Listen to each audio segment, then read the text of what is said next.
أشهد أن لا إله إلا الله وحده لا شريك له وأشهد أن محمدا عبده ورسوله أما بعد فأعوذ بالله من الشيطان الرجيم بسم الله الرحمن الرحيم. Dear viewers, Assalamu alaikum wa rahmatullahi ta'ala wa barakatuh. Welcome back to our MTA Kids Time, and on this series, just to recap and tell you the topic that we are dealing on this series about prayer, and the title is Muslim Prayer. This is the book we are talking about in this entire series. And yesterday we have started in our previous episode. We talked about the introduction, that is the importance of prayer, the conditions, and then some of the location or the places that you know that the Holy Prophet Muhammad sallallahu alaihi wasallam said we should not offer our prayers there because they are not clean. So therefore, in this episode today, we will be talking about ablution. From ablution, then what are some of the dua that the Holy Prophet sallallahu alaihi wasallam advised when we are entering into the mosque, and when we enter the mosque, what should we do? So inshallah, we will be talking about those important points in this episode. Without wasting much time, we start with our program with the recitation from the Holy Quran. As always, our tradition demand. So let's hear the recitation from the Holy Quran by our brother Ibrahima Drame. Please, let's have the recitation.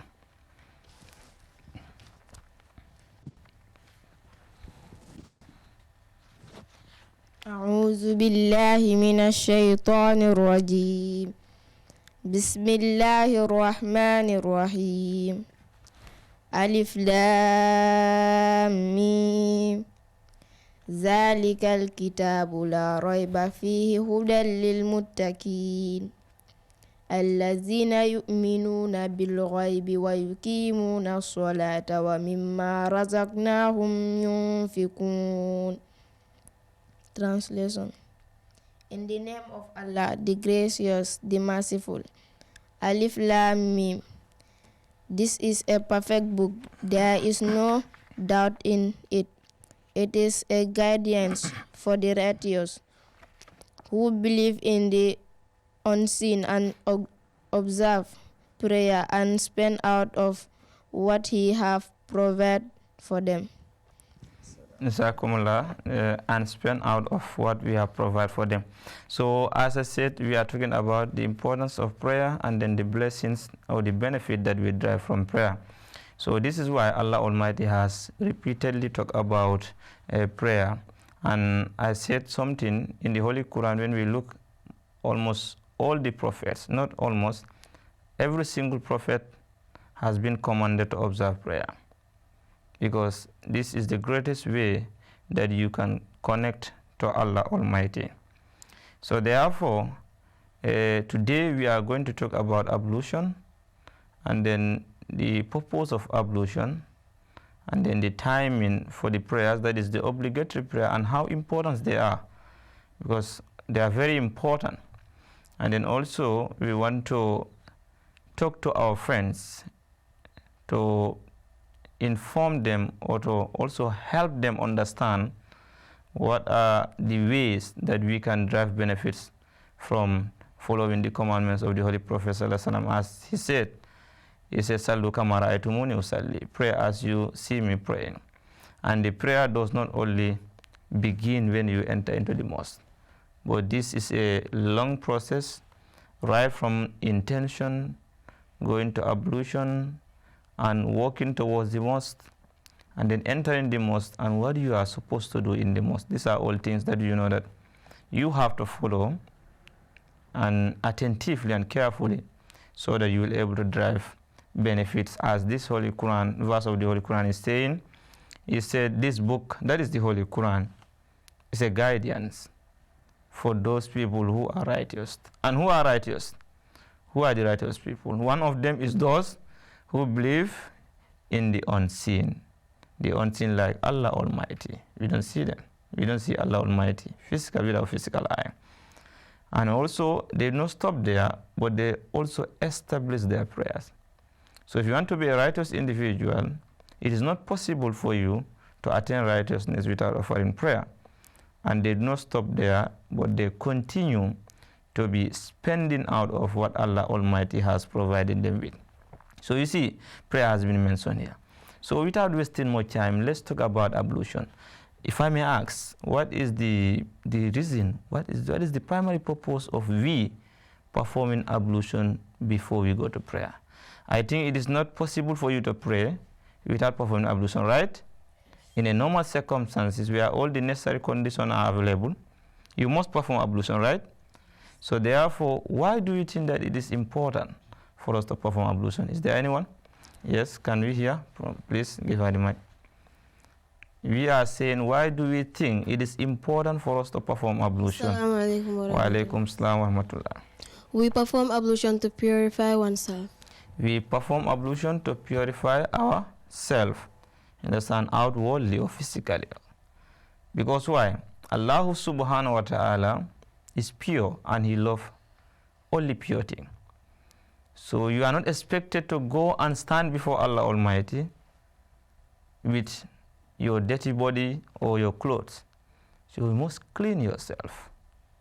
You must purify yourself. Then this has even an impact and effect in your spirituality. So therefore, we perform ablution to clean ourselves from all kind of dirt, so that we go and prepare to face Allah Almighty.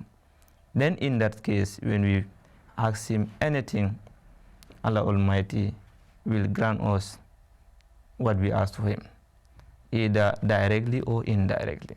So that is the purpose, to purify ourselves.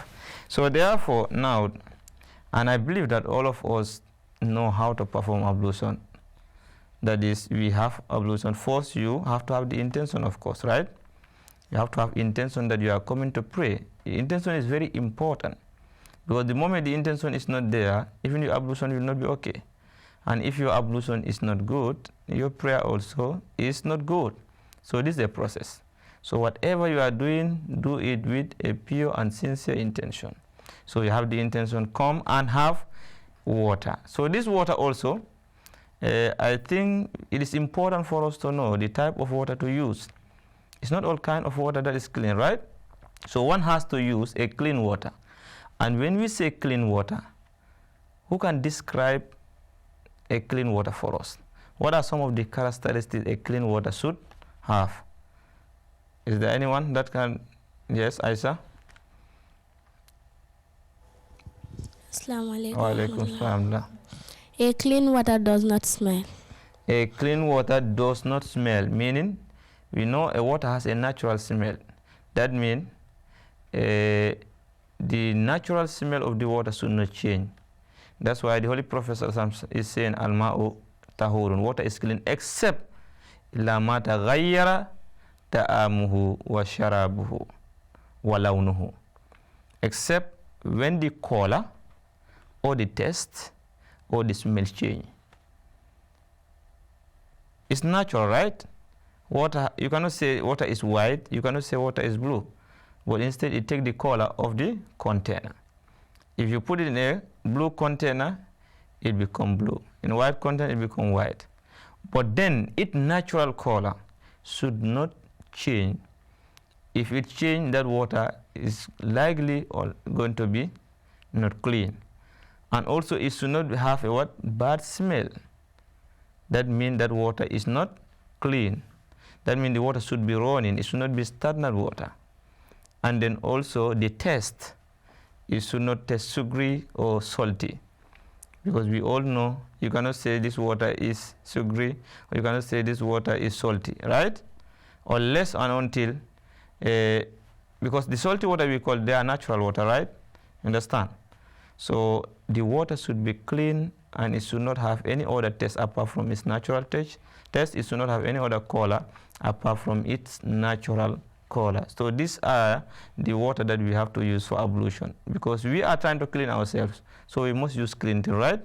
So a dirty thing cannot clean a dirty thing. How is that possible? So this is what the Holy Prophet ﷺ said.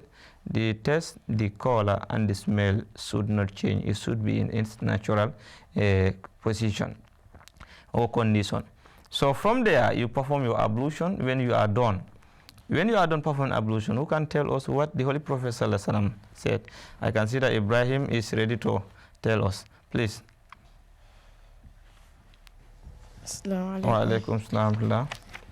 Ashhadu an la ilaha illallah wa ashhadu anna Muhammadan abduhu wa rasul.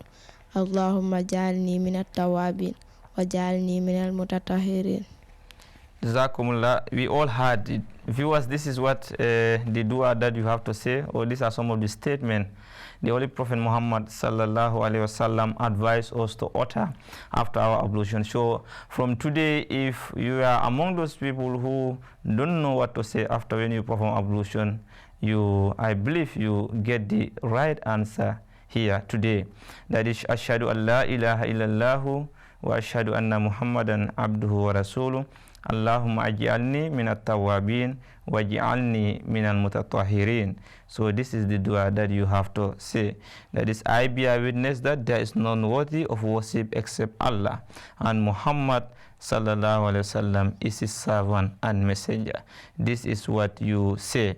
So now you have performed your ablution, and you also said this statement, that is, now you are going to wash the mosque.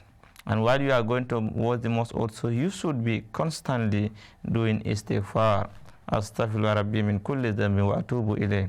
Allah the Almighty to forgive you all the sins. As you are going, that may all your sin be left behind. You understand? So now you are coming to enter. And when you are entering, there is also an instruction of the Holy Prophet Muhammad sallallahu alaihi wasallam. And one of them, you should start with the right. Your right leg should be the first to enter the mosque. And when you are entering the mosque, what is the dua that there also we have to say? Is there anyone who knows what is the dua? Okay, so let's hear from Tahira, please. When you are entering the mosque, please tell us the dua. Bismillah, salatu wassalam, ala rasulillah, Allahumma ghfirli, dhunubi, waftahli, abwaaba rahmatika. Jazakumullah. Bismillah, salatu wassalam, ala rasulillah, Allahumma ghfirli, dhunubi, waftahli, abwaaba rahmatik.